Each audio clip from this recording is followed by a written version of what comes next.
Oh, man. You want to wait one more minute for everybody? All right. I'm not saying anything. That's baloney here to say. I'm gonna get you to say something.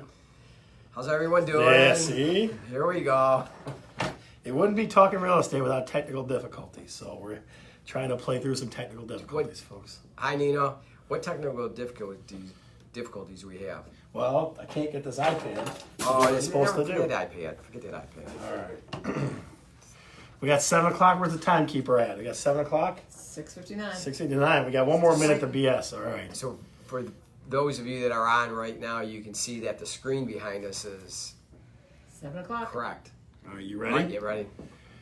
I'm Scott. I'm Don. And we're talking real estate. Don, we have a great show for everybody today. We do. It's a crowded room in here. I've got environmental things happening everywhere. I got timekeepers here. I got all kinds of market stats all over the place. This thing is becoming like a 10-person operation. All right, can you get the guy out of makeup? Eric Sloan, our guest, can you get him out of makeup yet? He's still in the green room. I think he's eating the M&Ms, the ones that are not green, though. I know I didn't want green M&Ms. Well, can we get somebody to start the show up? If I tell you what, It was in his contract, so, you know. Tell everybody what we're gonna do today. Give us the rundown. So today we're going to have, of course, our market update. Our topic number one is about... Wait. Who's giving us a market update? That's important. Krista Schunkweiler. Okay, Schunkweiler. Nice. All right. Keep going. She has all the good stats. Hi, Sherry.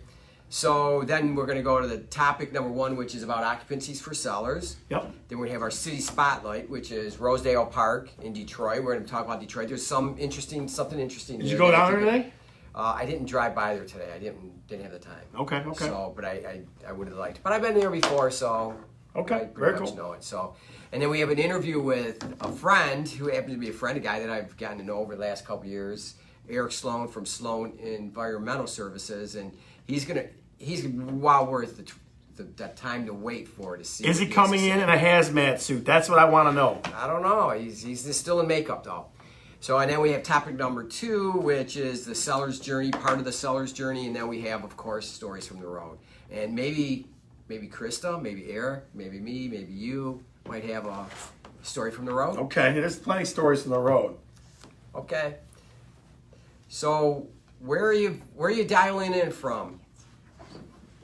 So, folks, where are you dialing in from? Give us some comments. Tell us where you're coming in from, those good things like that. We always want to know who's watching and what's happening. That's what we want to see. Before we get started with everything else, though, Don, let's talk about the question for today. Right? Question of the day. When you bought your home, did the sellers leave something? And if they did, what weird thing did they leave? Or anything. Yeah, what did they leave? When you moved into your home, the sellers, what did they leave? Because it felt like this week, every closing I had, somebody was leaving weird stuff. That's what it felt like to me. Yeah. It happens. It does. All right, so let's get on with the market update, shall we? All right, let's get it going. All right, so I want to introduce Krista Schunkweiler. She's our marketing stats. She knows all our marketing stats and has all the inside information. Hey, I know you. How are you guys? Good. How are you? All right, so All right. Krista makes it work. She knows all the information you could possibly fathom about real estate. So you guys just fire questions at her. So Just kidding. Oh, whoa. We have some good. We get our data and our information, but Krista has the office data, and she has really good stuff. And when we want to know what's going on in our little world of Century 21, this is the person we go to. All right, so you're getting give us right from something. Give us All something. right. Right from the horse's mouth, so to speak. In the past week, how many closings do you think we've had? 54. Higher. Higher than 54, 62, 63. Higher. 80. Higher. 100? Little less. Just over 90. Wow. One Over week. 90 closes. Wow, one One week. week. Okay, so over 90 Wow. closes in a week. Okay. Been a little busy. Yeah. So what is And it? and closes only happen Monday through Friday. So you're talking about, Yeah, what is that? 20-ish. Yeah. 20, 80, that's 100. So a little less than 20 a day. That's a Yeah. lot. That's a lot. Okay. That's a lot of good. activity. That's a good thing. And That's a good thing for just folks. That's just our company. That's just our company. Yep. The past week. Yep. Wow. All right, so let's do That's this. Let's talk incredible. about. If you out of a month, that's 80, 180, 320, 360. Something like that. Math is hard. Yeah, it is. So tell us this, I because need we a want calculator. to get an idea of the market, to get an idea of this year from last year with COVID-19 and all that stuff, because we've been touching that for months now. Okay, tell us this June versus last June. This June, we closed 222 properties. Okay. Last June, 203. So we close more Wow, now. there's more this time. Closed more Wow. this June. So than the last market June. is hotter and more activity now. Yep. Okay. Okay. Wow. And then let's talk about pendings and actives and all that good stuff. So current active listings in our brokerage, 299. 299. Okay. It's 300. Wow. Yep, almost 300. Wow. And current pending transactions, 370. So Just started. Wow. yeah, so more pending than active. So Yeah. stuff's disappeared. Yeah, It's wow. going on the market and it's Wow. disappeared. That's good. Those are, and again, folks, that's what we try to give you the explanation for what the information means. If you got more pendings than actives, it means things are getting under contract quick. We had more sold this June than last June. Means the market's better. Absolutely. So those are good things. Those are all good things. And Any other cool numbers for us? Well, in the past week, that 90 number, for some perspective, while we were in the stay-at-home order from March 23rd to May 7th, we closed 164. And we did In 90. what is that? 6 weeks. 6 weeks. So during Wow. COVID-19, 6 weeks. Wow. So we closed half of that in a week. One week. Wow. Yeah, wow. So that definitely numbers. impacted things. Yeah. Yeah, it definitely So impacted May things. 7th, you guys really hit the ground running. Yeah. Well, that's what I mean. You get stuck up in your house forever, and it's like you got to take off. You're like, all right, we got to do this thing. And you can just what we had talked about before, the demand that's out there really Yeah, it's still materialized wicked. and actually happened. Yeah. Yeah. So Yeah. it's gonna, folks, to put this all into perspective. We're gonna think of it this way. It's still kind of the same thing we've been talking about. Buyers, it's going to be a very competitive market for you. I mean, going from to get yourself a house. But sellers, it's a seller's market. Yeah, Don? Still is, yes. Yeah, seller's market still. So we're not seeing anything to say anything different than that. Yeah. So, Yeah. All right. Chris, that was awesome. What else So you got for me? how'd you like your first time? My first live ever. First live. Ever? Not just with you guys. Yeah. Ever. No kidding. So what do you That's think? awesome. What do It you was think? good. Was it? Fun? It's Was all it fun? professional in here. Yeah. I like Was it it. Did you like our makeup person? Were they okay to you? Yeah, they were alright. All right, that's I got my fast. hair done before, you know. You Wow, probably- you probably I didn't thought get my that hair was- done. All the stuff. I'm just trying to keep my hair. All right, I'm just trying to keep my Maybe hair. her hair that falls out, she give to I you. can staple it here and here. I tell people all the time, I staple it here and here, right? All right. That's how it goes. All right. Anything you want to add? You know, the sellers, when we bought our house, did leave something weird. What? And Just an office chair. One office chair in the basement with about an inch of cat hair covering the entire chair. oh, Really? So they They their left cat nothing chair? else. They left a rolling cat chair? Now you can Rolling under- cat chair. so that's the reason why they left it. Because they had Yeah. all the cat hair on it. So, folks, here's what we. What about the cat? What Rolling do you think cat the cat's doing chair. now? So I don't know. when you bought your house, what did the sellers leave behind? We want to know. What thing did the sellers leave behind? That's a good story. Weird, strange, normal, whatever. It always feels like they're leaving stuff behind. It's what it feels like. Crazy cat chair. Crazy cat chair. Last or Monday, people left a big bunch of wood all over the place. I had to take care of. So they're always leaving stuff behind. Well, What can you do? we'll talk about that. Yeah, we will. We'll talk about that definitely today. Well, Krista, All right. thank you very much. Thank you. You were the Thank best. you for having us on. Thanks And for we'll have you back on again. We Don't you will. worry. Absolutely. All right. Good. All Thanks. See you, right. kiddo. Thank you.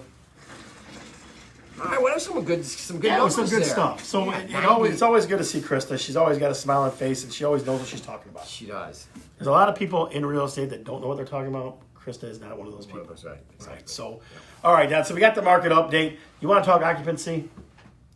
Yeah, I think this is something that's right now. I mean, we hear about this every now and then that there's an issue with it, and sometimes sellers and buyers sometimes don't understand how it works and what it's really about. What's the point of having it in there? Why shouldn't the seller just be out of the house? And you're gonna talk about. So here's the first thing. I looked on YouTube for about occupancy just to see what other agents, other people knew, or what information they decided to give out. There was nothing. I mean, there was very little about real estate occupancy. There was about apartment occupancy and some other stuff, rentals and things like that, but there was very little about occupancy in real estate. And I think it's a subject people don't know about until, boom, they're in it. Right, and they're in it. It's going on right now, and I'm dealing with it at that point. Right, Yes, because yes. I'll give you an Yep. example. Like if I have a hot property, one of the things we're always asking for is free occupancy for 30 days. Mm-hmm. We're always asking, and the sellers are like, "What does that mean? Why are you asking for that?" Because then I'll get through it a little for everybody. So occupancy. Let's break this down. First, what is it?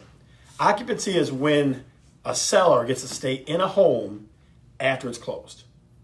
Okay, we kind of akin it to renter or landlord a little bit, but it's different. It's not the same. There's not a whole contract Right. written up with all kinds of stipulations. So it's occupancy is when a seller gets to stay in a home after it closed and they got their money For a very brief period of for time. a period of time. Yep. When does it make sense? here's when it makes sense most times is when somebody needs the proceeds from that house, the sale of that house money, to go to their next home, right? They need that money to close. Right. That's when occupancy makes sense. Right. Because think about it, if you need the money from your house to close in your next house, very rarely does it happen back to back. It can, Right. but very rarely does it happen back to back. Usually it's within a few days. Is that Right. what you're Yeah. saying? Yeah. But again, it's time you're staying in the house after it's closed. Right. Right. Right. So that's a big deal. Now let's talk nuances, like little specific things to this thing. Okay. Let's talk about occupancy. First, the state of the market. If you're in a hot property, a property that's going to get lots of showings and stuff, you're asking for it for free. Every time I have any kind of multiple offer situation, that's the first thing I'm asking for, because it's a safeguard in case you do need that money, or to make sure that the transition is more relaxed. It's not hurry up and rush my ass to get out of this and throw things around. And like I had a closing, let me tell you this quick one. Monday I had a closing where they needed to stay in the house. The seller, which was not mine, needed to get all their stuff out by 5 o'clock. We had already closed, right? And they were running in the house and running out. And I got there, it was like all hell was breaking loose. That's what you don't want. Okay, so if you get some free occupancy, it makes it real easy for you to transition from one thing to the next. Right. And isn't part of it though that the seller, instead of if they had to be forced out before they closed on the other house, they'd have to move Twice. their property to another. Twice. Yes. Yeah, you don't want to move twice. You want to move one twice. time. So the idea behind it is really to make it more efficient for a seller Yep. to get from their house to the next house without making a move twice. Absolutely. And So let's talk about typical occupancy, not in a hot market or a hot property. Okay. So typically, what is you're paying what's called PITI. Those letters PITI, and what that means is you're going to pay 1/30 of the new buyer's mortgage. You're paying principal, interest, tax, and insurance. So you're paying 1/30 of what their new mortgage is. Okay, let's say, just for easiness, for ease of explanation, let's say your mortgage is $1,200. Well, so $1,200 divided by 30, that's $40 a day.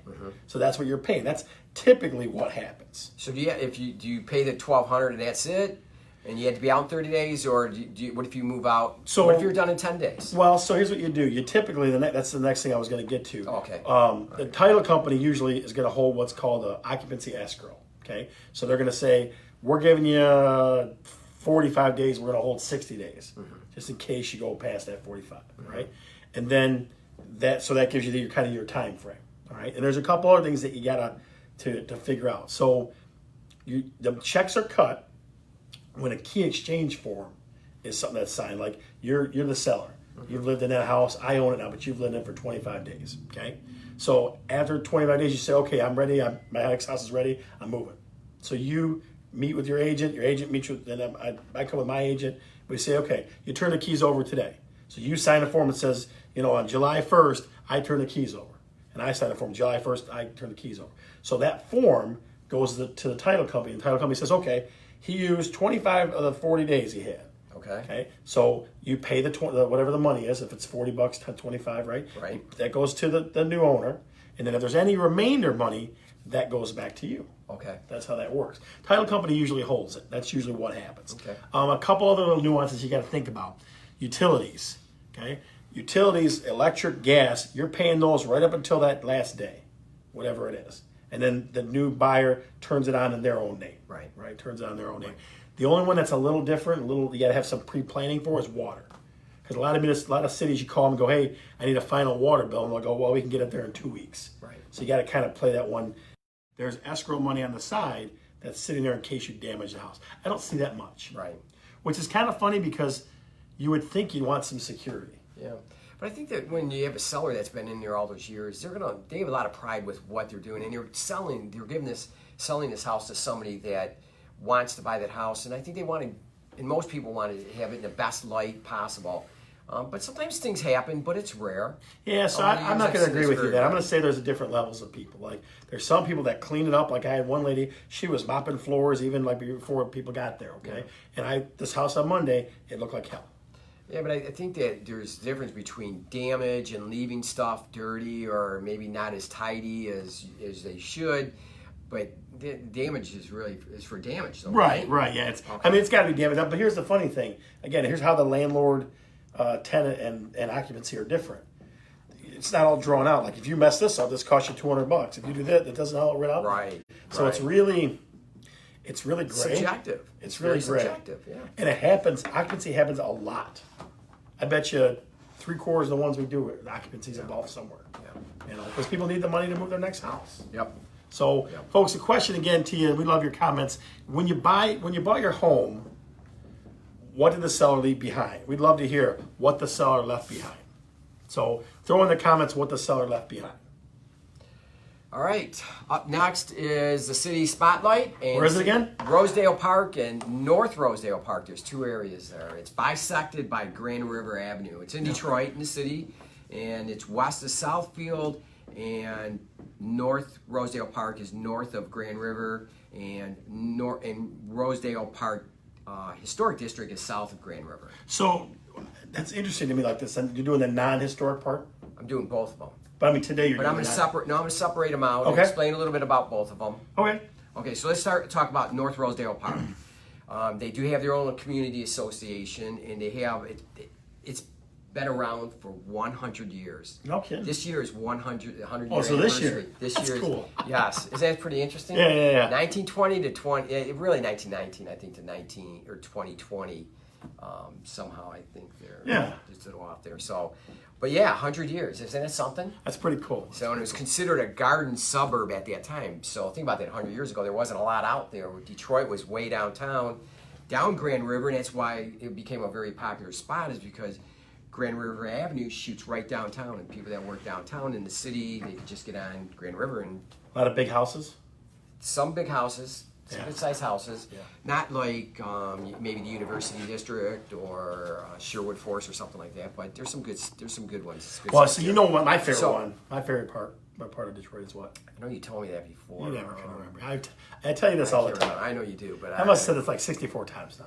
Oh, Brush I lost Park, it. buddy. Brush Park. That's it. And you Brush never Park. get it. You We always not- forget. We should do Brush Park so that we'll remember that. All right, so is there a tell them about street over Rosedale there Park. called Scott Bergeron Park? Scott Yeah, Scott Bergeron Bergeron Park? Yeah, right. No. So, all right, so There anyways. are people throwing eggs at that park. So they do have dues there, and it's $75 for 1 year. So it's pretty affordable. I wonder what you get for So- $75. Well, they have. Maybe you get the Rosedale Park Gazette or something like the newsletter. Well, actually, it's called Nice. the Rosedale. I think it's a Tattler. You TATTLER. It's a know the name, newsletter. man. I was just it's kidding. a newsletter. They have a newsletter for the community. I was just I thought that was kidding, pretty man. cool, I was and just I read it. So the association has they have a community house, which is really interesting. It's a really good sized building, and it's on Scarsdale. So they have a lot of community functions there, and I think, as a matter of fact, even Rosedale Park Historic District uses the Scarsdale Community Unit. Is there beef between them, the historic district and the other Rosedale Park? They got beef, like we're historic, don't we're think so. not. I think they work together There's pretty no, there's no well. rumbling going on. They work together pretty Let's well. meet from at what I Grand can River. tell. Suck it. Nobody's doing that. So the house, that community house has kitchen. Or you can rent it. You lease Yeah. it, or have community function there, or maybe a party or something like that. Yeah, So, I gotcha.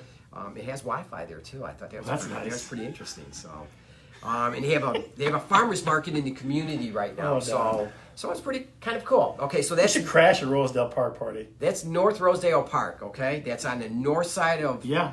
Grand River, west of Southfield, and it kind of follows Outer Drive to Evergreen to I think is it Finkel? No.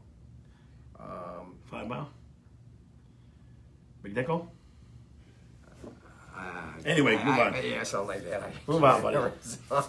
Sorry about that. That's all right. All right, so Rosedale Park is south of Grand River, and this is a National Register of Historic Places. It was established in 2006. Okay. So it's actually a historic district. So you have to, when we talked about this last week, Yeah. about historic homes, that you have to abide by the association and the historic requirements. Yeah. So if the house is being painted in the same original color, you're okay. But if you're changing it up, it has to be for that era of the home. Gotcha. So you have to really watch your. So what do we got for? Tell me. construction Give me there. some So- numbers. Give me some numbers. All right. So there's approximately in that area. There's approximately 1,600 houses in that area, and they were built between 1960 and 1955. So actually, this location's over 100 years old. 1916s. Is that what you said? yeah, 1916, They said 60 there for a 2016. So second. 104 years old now. Okay. That community. Yeah.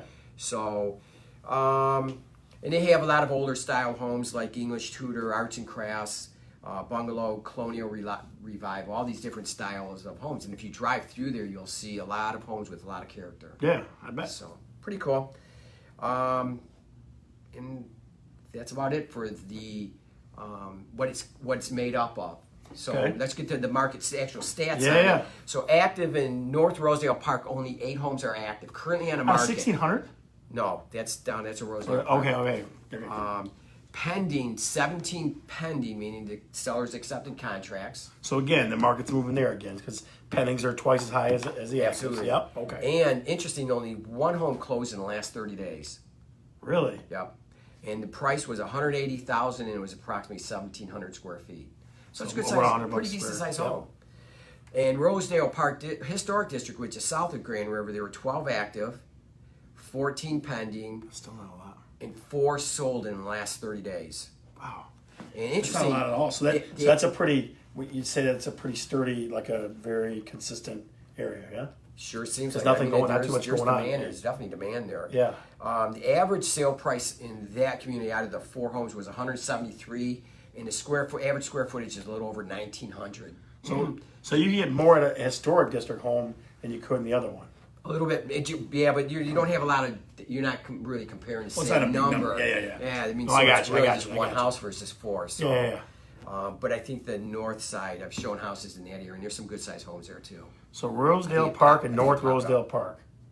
What's the average? What was the average sale price of both? Do you have that or no? 180 for North Rosedale Park. Yep. But it was only 1 home that sold in the last 30 days. And south is 173. So pretty consistent. Very same close, numbers. yeah. Yeah. Okay. Yeah, very close. Okay. Very cool. All right. I'm gonna go party that big building's got Wi-Fi that you talked about. I'm gonna go party in Rosedale. It would be nice, wouldn't it? So All right. So the moment you've all been waiting for. Before we go to it though, answer the question: when you bought your home, what did the seller leave?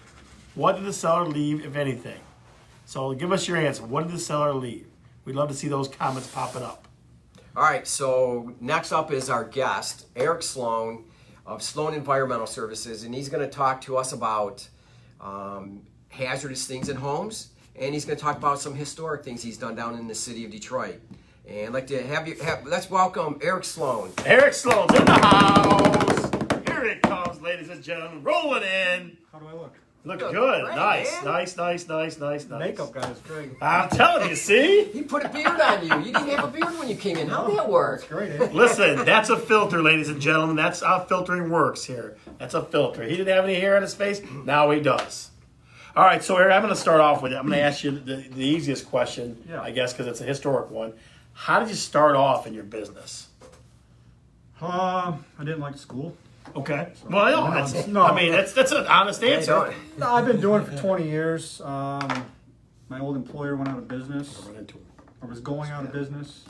And, Scoot down. so, Oh, school where? that way. There you go. There you go. All right, go ahead. Sorry. All right, sorry.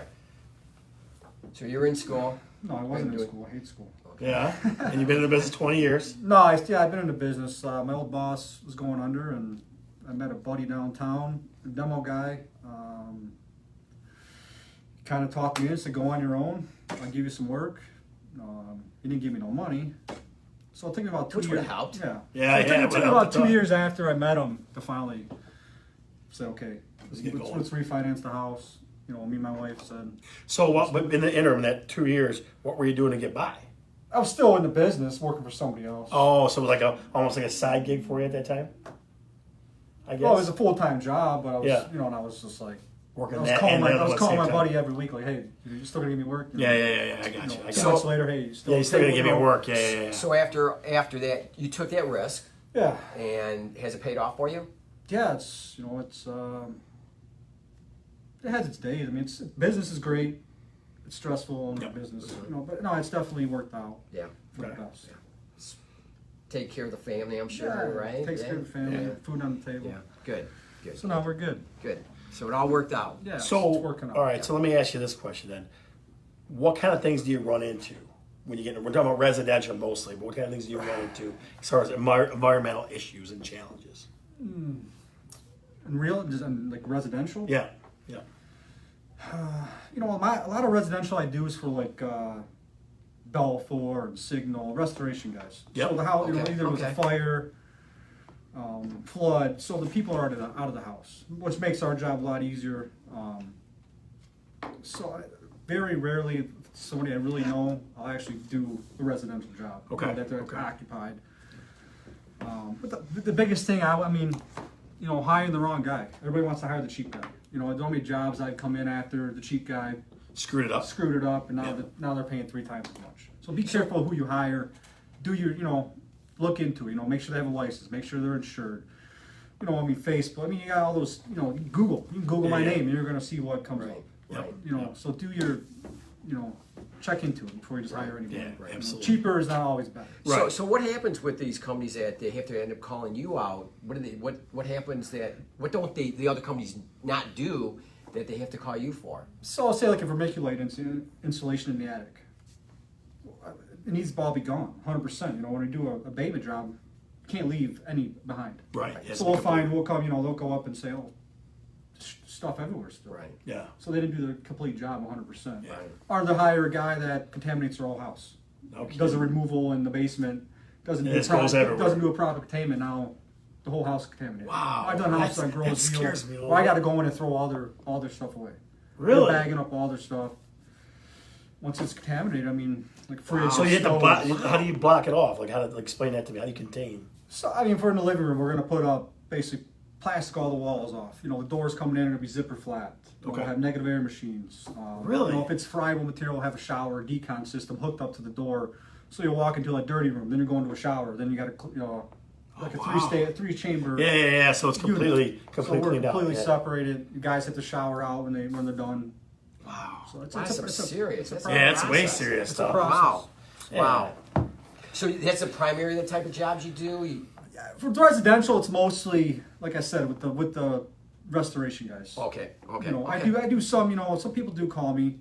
You know, I do most of my stuff's commercial though. Yeah. But Okay. I will, you know, friends call. Hey, so I mean, I do residential too. Well, so okay. So you got. I'm Yeah, sorry, dude. go ahead. So we talked before, and we were talking about asbestos and vermiculite, and you had mentioned that you don't always necessarily have to get rid of it. Can you explain when those situations might apply? Not that you don't have to be concerned about it. When should you be concerned about it? When should you not be concerned about it? Yeah, if it's in good condition, you know, say you got pipe insulation on a pipe, it's not disturbed, it's not ripped open, it's not torn, it's fine. You know, it's the best insulation. Actually, that's why they used it. Yeah. Right. Right. When you run into problems is when they do, you know, you got the furnace breaks. Now you got to get a plumber because usually that's a boiler system. So the pipe breaks, and now you got to get rid of the asbestos. So situation like that, we do that a lot. You know, vermiculite, if it's in the attic, they're going to be ripping walls out. You know, sometimes it's in the walls. You know, it's in plaster, it's in drywall, joint compound, it's in floor tile. So if they're doing a renovation, you know, that's when they're going to have to take care of it. But if it's in good condition, there's no reason to do anything. 'Cause we were talking about this before, like ceiling tiles that might you just leave them be. Yeah, leave them be. You It's know, not gonna cause any No, it's not problems. going to cause any Because problems. people get freaked out, like oh, it's possible, but they start freaking out. Is that the 9x9 or the 12x12 ones that are stapled? Is that the ones primarily? Yeah, a lot of times it'll be the glue on the back though. Oh, Like the glue pods hold It's it. holding it up, You know, yeah. Sometimes it's a tile, but I'm saying with the floor tile too, yeah. Yeah, the floor tile, the 9x9 tiles. You throw carpet over it, you're okay. Yeah, throw carpet over Just it. don't tear it up. Yeah, you're fine. Because I feel like for us, when a private inspector comes in, they go, Yeah. possible asbestos, possible. That freaks people out. Like, oh my God, the whole world's gonna end. And then So- they go on Google and they're an expert. Yeah, and all of a sudden, I know everything about it. So we had, I remember you and I had talked about this a while back about the tiles when a homeowner, let's say you know the 9x9s, they start popping up. They start drying out, the glue dries up, they pop up, and they may have asbestos, they may not. Let's assume they do. We were talking about this, I said, wow, you're supposed to put that in a bag and take it to a certain dump or anything like that. But you corrected me on that. Well, Do you remember that it's- conversation? Can you explain probably that? not. Yeah. But is that true that a No, homeowner has homeowner- to take it to a hazardous dump? No, I mean they actually the homeowner can do whatever they want. Okay. If they have asbestos they can do whatever they want. They want to rip it out, But throw can it they, at the curb, go ahead. that's what I was saying. Well, I mean, yeah. I know the DEQ or Eagle now they're called. the regulations have changed on that, so I don't mean, before it was, they had 9x9 tiles in the basement, bag them up and they could throw them at the curb. Okay. The garbage man would take them. Yeah.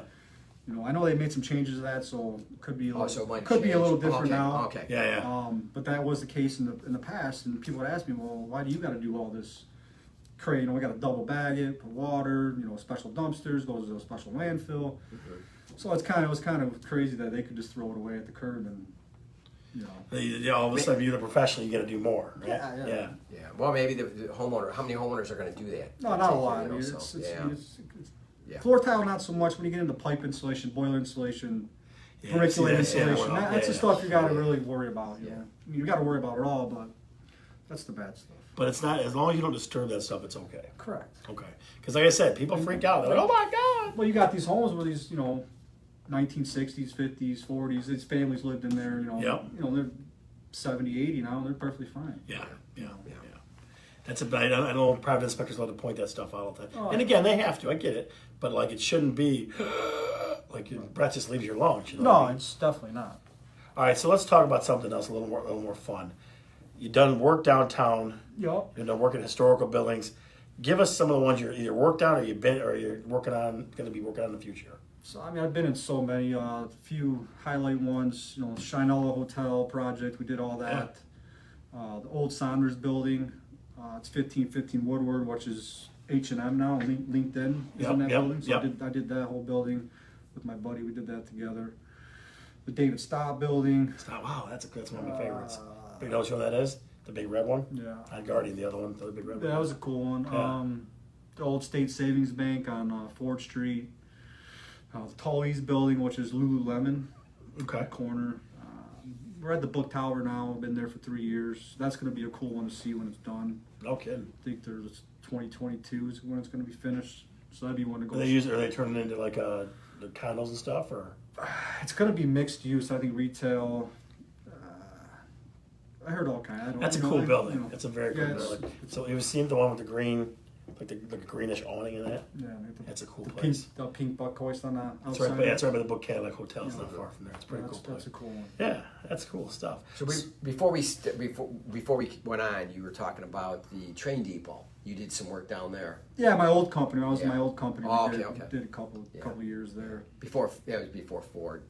Yeah, way Yeah. before. Yeah. Ford, Okay. Before Sloan Environmental. Yeah. Yeah, there you go. Before that too. All right, so we always love to ask people this question. Give us some stories from the road, some interesting things crazy, weird things you got involved in. Are there any? I'm sure there are. You know, I thought about it. I want to keep it clean. Keep it clean. This Put is your a children family away. We're gonna tell some fun stories. Put your No, children I away. just keep Family. it clean. You know, I mean, it's nothing too crazy that's clean, but you know, I've said, you know, a guy walked in an elevator shaft, 12 stories, fell, boom, dead. Whoa. Yeah. No, not with my Job not with my company, but you know, Guy was Job working. in hazards. business, you know, throughout the years. Yeah. So guy was working, he just fell right to the Yeah, shit. they had no guardrail, no nothing. He was a young kid, you know. I was younger. I was in my 20s. Yeah. So that's a crazy one. You know, we find, you know, dead bodies. Wow. I think the one was on the news a couple years ago. I think one of my guys found him. He's an artist. I forget what building it was. But yeah, they found his dead body. Just found him laying there. Yeah, I think he was in the elevator pit. No kidding. Wow. So I think he was under ice. Like, really, he'd been there for a long Yeah. time. Yeah.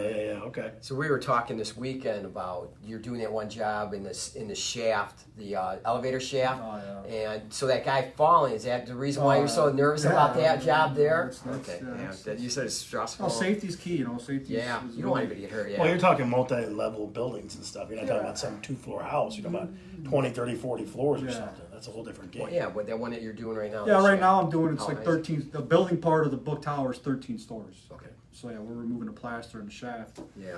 So it's you know, safety's key. You know, there's a lot of safety that goes into that, but it's nerve wracking. You know, Yeah. it's you know, you don't want nobody to get hurt. We got families, they got families. I take that very seriously. Yeah. So how long will that job beginning to end take you? The elevator shaft. Yeah. We anticipate 8 weeks just for the shaft. We Okay. should finish a little quicker. So 2 months. Okay. Yeah. So once they get done with that, give you a little relief of little stress off a little bit. Well, they'll be on the next project. So. Yeah, next So time. that's And a that never ends. Doesn't It matter. Never ends. ends. All right. I get it. Never ends. So, well, thank you very much. Thanks We're for glad you came because I just wanted somebody that knew what they were talking about to say mold, asbestos, all that stuff. Don't mess with it. It's fine. Well, mold, we didn't get into mold's different. Yeah. Mold's a little different. I don't know how much time we have, so. Yeah. But mold's different. Yeah. You know, So so we it's did like- talk about that. You up in the attic space and that you had mentioned that to me about. Man, it's not that big of a deal, right? What, vermiculite? No, mold up in the attic. Oh, no, I mean, Attic yeah, space. because a lot of times the inspector will go in there and say, Mold. black stains. You know, a Yeah. lot of times it's 1950s, it's water, it's black water stain that's, Right. you know, maybe they had a little roof leak at one point, but they got it fixed. Right. So yeah, I mean, that's where they just come in liability-wise, they just say, oh, it's mold. Yeah. You know, they have to, you know. Yeah, So instead of but it saying- messes up a lot of deals, you know, I go in all the time and people want quotes, you know, and, you know, they never do anything, but. So, and I know we're gonna run a time crunch here, but like, if there's mold in the attic, what's a fix you can recommend? Every situation's different. Okay. You know, it's you know, everything's different. You know, Do is you- it just where the vent goes from the bathroom? Then is it properly vented? You know, like a Right. little bit of mold, we go up there, chemical, clean it up, easy fix. Yeah. You know, is it growing throughout the whole attic space? Well, now we got to remove all the insulation. You know, it could turn into a big job. Okay. You know, so it all varies on On the what's severity, what's the severity of it. problem. Yeah, what's the problem? Do you test There's a it? source. Do you test it or does somebody else test it? Oh no, I'm not. So it'd be licensed as like the third Okay. party, And that's but where environmental inspector, not just a Right. inspector. So that's where you would come involved if there's a certain type of mold in there, or do people just say, "This is mold here. I want it gone." Sometimes like that, but sometimes they'll get a third party inspector in there. They'll write a protocol, and basically we'll follow their protocol Yep. to remediate Okay. the Okay. issue. Okay. So- Okay. That must be like Dave Delfino and Yeah. Pillar to Post guys. Pillar post. Yeah. Absolutely. All right. Well, you have Well, any see, that's the questions? stuff we needed to hear. So I'm glad you came on because that's the stuff I wanted to hear. I wanted somebody else to talk plain English on mold, asbestos, and vermiculite. Because every time you hear one of those words, people just freak out. Yeah.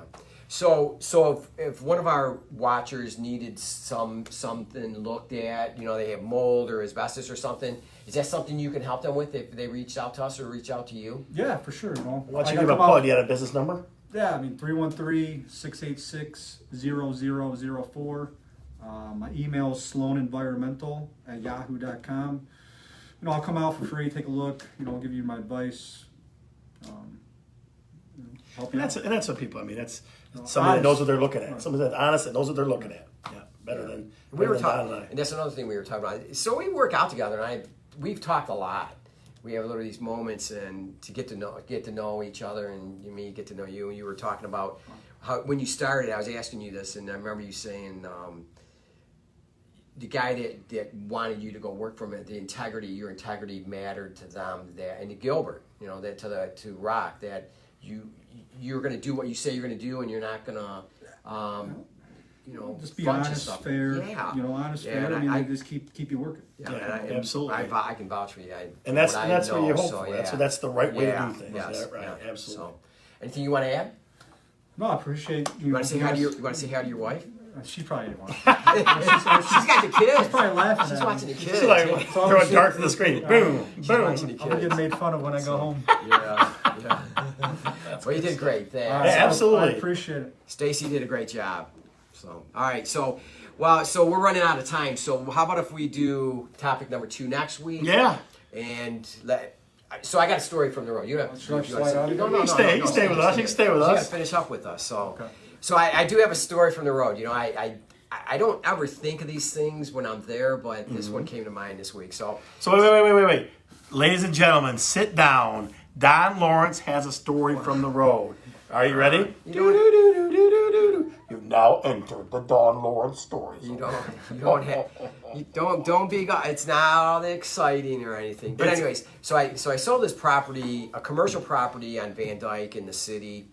And it's a business. The husband and wife, they had a business going in there, and now it was earlier this year that they purchased this property. Well, they wanted to see the property next door that was been vacant. It was vacant when they purchased the one that they're in now, and they wanted to know if I could figure we can get in there. So I found out who it was, who owned it. I talked to an agent, and we were able to get into the property. So I scheduled an appointment to go show this property, and it's been vacant the entire time. Even when they were next door, they didn't see anything happening. And we show up for the appointed time, and there's these hose going in, the side doors open. There's some guys in there. I'm like, what's going on? This was not expected at all. And so we went in there. They were washing the rug. And so as we walked through, we go to the back towards it was an entertainment club for men. I'm assuming it was a for men. strip bar, Don, Maybe you a can strip say bar. So we go toward the Eric back. and I His both know what a wife's strip watching. bar is. That's right. Wife So- watching? Yeah, It'll be okay. Probably. So we go towards the back. There's a kitchen and the bar back there, stand-up bar. And the roof is on the floor, so there's leaking there. We go to the basement. There's 6 inches of water, and there's water running inside. And these guys are up there washing the rug. Yes. This See, is- that rug is important, baby. I didn't know they were just there. They didn't own it. The owner had them there. I don't think the owner knew the roof was bad. I don't think he knew the water was in the basement. And there's Now, you want to know what the moral of that story is? craziest thing. Know what your job is. If your job is to clean that damn carpet, it does not matter if it's poured for the roof. They got paid for it. Job Exactly. security. That's right. Exactly. I will make sure this carpet is clean as hell. So, anyways, that's my story from the road. All right, guys, listen. It doesn't happen often, but Don does have stories from the roads, just so you know. I All right? probably have more of them. I just have to keep it in the back of in front of my Write them mind. down. Back here. Write them down. So I promise. to So remember. we understand the format got a little goofy today. We wanted to get have Eric give as much information as possible because again, we get questions about asbestos, vermiculite, mold, and stuff like that all the time. So we wanted to make sure to give you as much time as we possibly could. And So we concern- appreciate it's the concern- good, honest information. We really do. Yeah, no problem. concern for everyone. So Yeah, absolutely. And we want to thank Krista for being on. She gave us some great stats and numbers, and Yeah. You ready? I'm ready. I'm Scott, I'm Don. I'm Eric. and we're talking real estate. See you later.